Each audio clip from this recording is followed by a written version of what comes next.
आज हम अध्याय 3 दो चर वाले रैखिक समीकरण युग्म की प्रश्नावली 3.2 का प्रश्न पहला सॉल्व करेंगे, जिसमें हमें निम्न रैखिक समीकरण युग्म को प्रतिस्थापन विधि से हल करना है।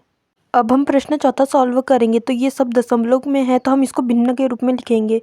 तो एक संख्या के बाद दशमलव, तो हम इसको 2/10 x से लिखेंगे और इधर भी 3/10 y बराबर 13/10। इसको हम समीकरण 1 मान लेंगे। अब दूसरे समीकरण में भी दशमलव में है, तो हम इसको भिन्न के रूप में लिखेंगे। तो 4/10 x धन 5/10 y बराबर 23/10। इसको समीकरण 2 मान लेंगे।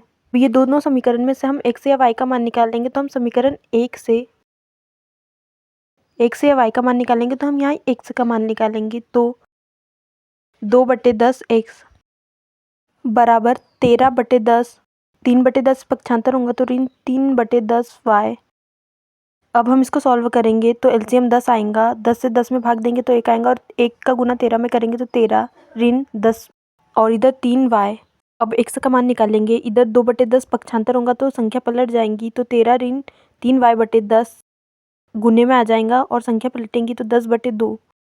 अब इसको हम सॉल्व करेंगे तो 10 से 10 कट जाएगा, तो हमें x का मान 13 ऋण 3y/2 प्राप्त होगा। इसको हम समीकरण 3 मानेंगे। अब समीकरण 3 से x का मान समीकरण 2 में रखने पर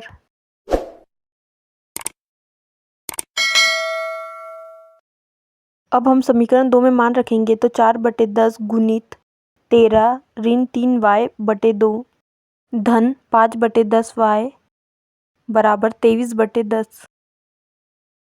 अब इसको हम सॉल्व करेंगे तो 2 से 4 दो बार कट जाएगा। अब 2 का गुना हम करेंगे तो 13 दूनी 26 ऋण 3 दूनी 6y/10 धन 5/10 y बराबर 23/10। अब एलसीएम 10 आएगा, तो 10 से 10 में भाग देंगे तो 1 आएगा। गुणित 26 करेंगे तो 26 आएगा। ऋण 6y धन 5y बराबर 23/10।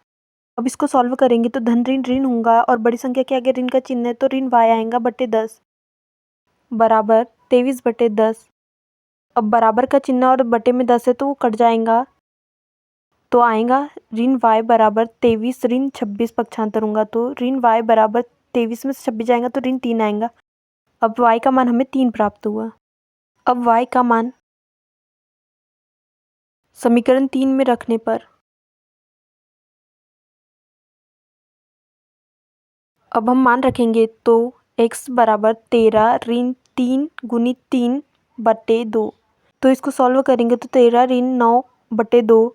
x बराबर 13 में से 9 जाएगा तो 4/2 आएगा। 2 से 4 दो बार कटेंगे तो x का मान हमें 2 प्राप्त हुआ।